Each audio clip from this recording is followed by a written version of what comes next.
Hey up, and welcome to this cosy edition of Remember Keeper Stories. This time round, I've got a couple of bedtime stories to read to you, just in case you were struggling falling to sleep, or maybe you just fancied listening to a story. Either way, I hope you enjoy them.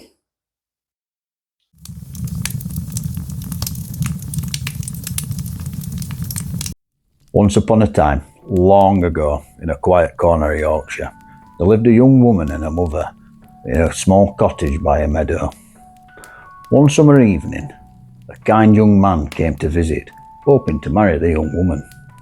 He was welcomed warmly, and as they sat together in the cosy kitchen, the mother offered to make him supper. The daughter went down to the cellar to draw him some cider from a barrel. Now though, as she stood beneath the low-hanging beams of the cellar, she noticed an hammer left hanging from the ceiling. It dangled just above her head, and she thought to herself, "Oh dear, what if I marry that young man and we have a child? And one day our child comes down here, and the hammer falls and hits the poor thing." And with that thought, she began to cry. The mother, hearing her sobs, rushed down the steps. When she heard what the girl was crying about, she too began to weep, loudly and hopelessly. When the young man finally came looking for him, he found both of them sitting on the floor of the cellar with tears in their eyes. "What on earth is the matter?" he asked. They told him the story about the hammer and the imaginary child, and their terrible fear of what might happen someday. The young man blinked, stared at them both for a moment, and said politely, "Well, that is quite worrying," before finishing his cider. But as he walked home that night, he said to himself, "If there are three people in the world any sillier than them two, I'll marry that girl." So he set out the next morning to see if he could find them. The first silly person he met were a farmer, trying to push his cow up a ladder to eat grass off the roof. The second silly person he met was a woman carrying her cow's milk in a sieve and wondering why she couldn't get it home. The third silly person were a man attempted to carry his cart on his back whilst leading the horse behind him. After that, the young man returned to the cottage, smiled at the young woman and said, "You'll do." And they were married soon after, and if they ever saw a hammer hanging in the cellar, they just laughed.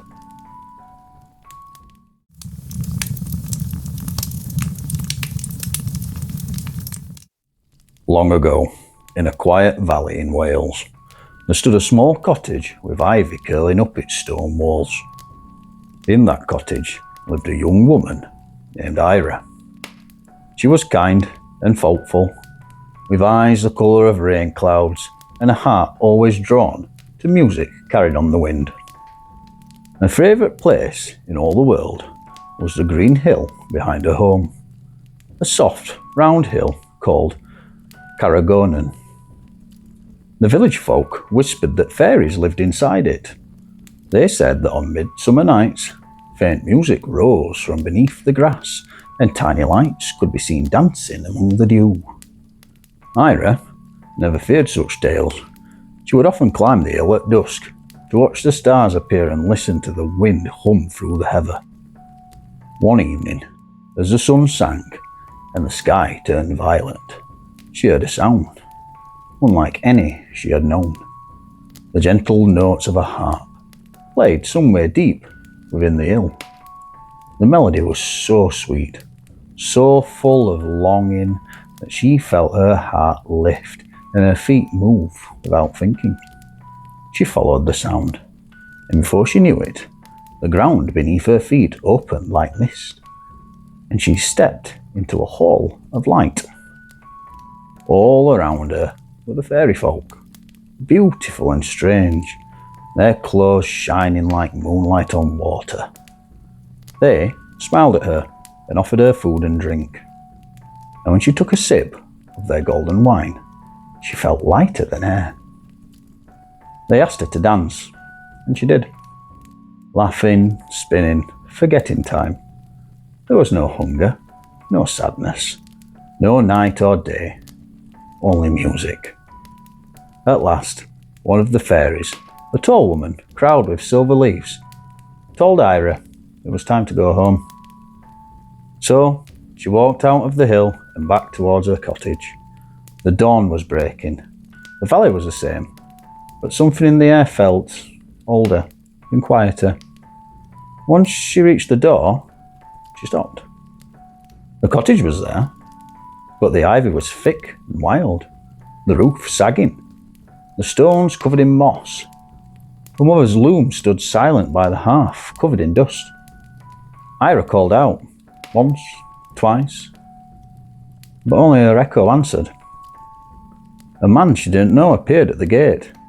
He was old and kind-faced. When she told him her name, his eyes went wide. "My grandmother spoke of you," he said softly. "Ira, of Carragonan, the girl who vanished into the hill 200 years ago." Ira felt no fear then, only wonder. She looked back towards the hill, and in the morning light, she thought she saw a shimmer, like the curve of a silver harp string, before it faded away. And so, the villagers say, Ira walks the hill still, her laughter carried on the wind, her heart forever caught between this world and the one beneath.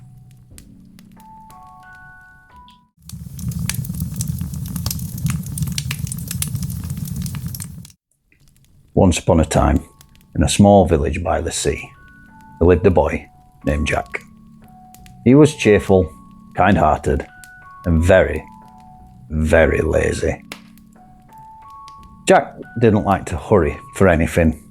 Not work, not chores, not even supper. His poor mother tried every trick she could think of to get him moving, but Jack always found a way to nap in the sunshine instead. One morning, his mother finally sighed and said, "Jack, I can't feed you no more. If you won't help me earn the bread, go out, my boy, and find some work."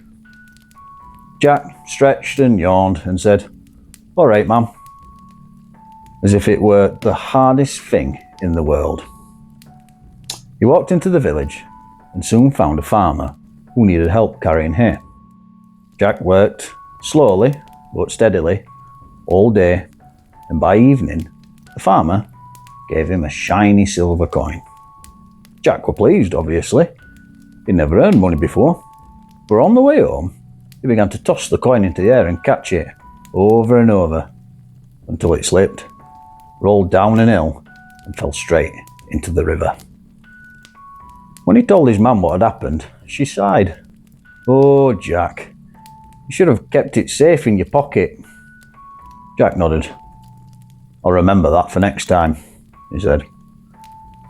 The next day, he found work at a milkman's farm, and at the end of the day, the milkman gave him a jar of cream as payment. Remembering what his mother said, Jack slipped it carefully into his pocket. By the time he got home, his trousers were soaked, and cream dripped all the way down his legs. His mother laughed until tears came out of her eyes. "Oh, Jack, you can't carry cream in your pocket. You should have carried it on your head." Jack nodded solemnly. "I'll remember that for next time."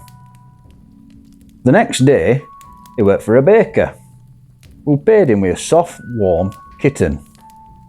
Jack smiled and put the kitten gently on top of his head and walked home. But halfway there, the kitten began to squirm and scratch and meow. And by the time he reached the cottage, Jack looked like he'd wrestled a bramble bush. His mother gasped. "Jack, you don't carry a kitten on your head. You should have carried it in your arms."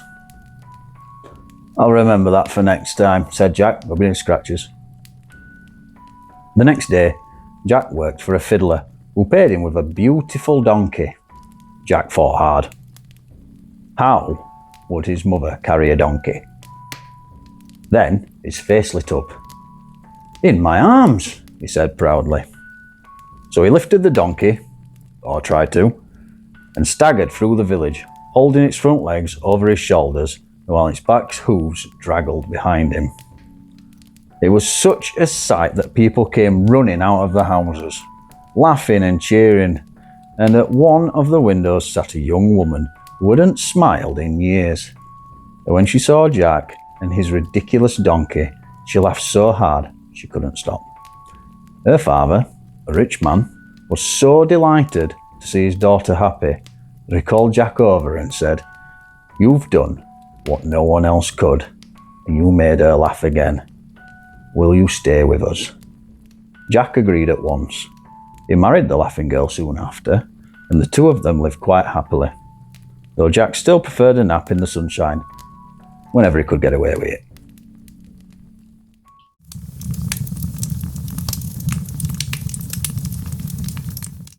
Once, on a rugged coast of Scotland, there lived a fisherman named Callum.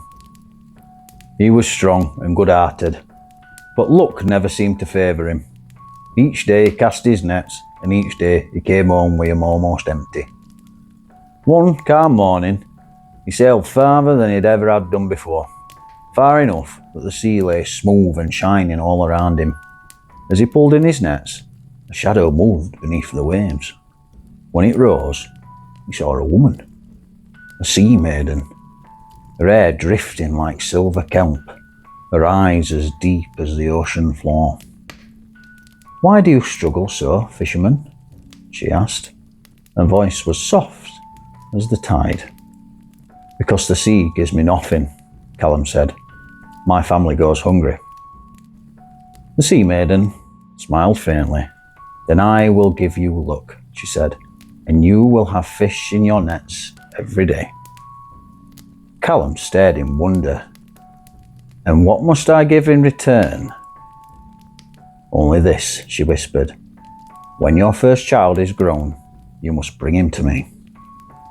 Callum's heart faltered, but he thought of his wife and the empty cupboards at home. "Very well," he said quietly. "I promise." The sea maiden dipped beneath the surface, and in that instant his nets grew heavy, so heavy he could barely pull them in. They were overflowing with silverfish. From that day on, Callum prospered.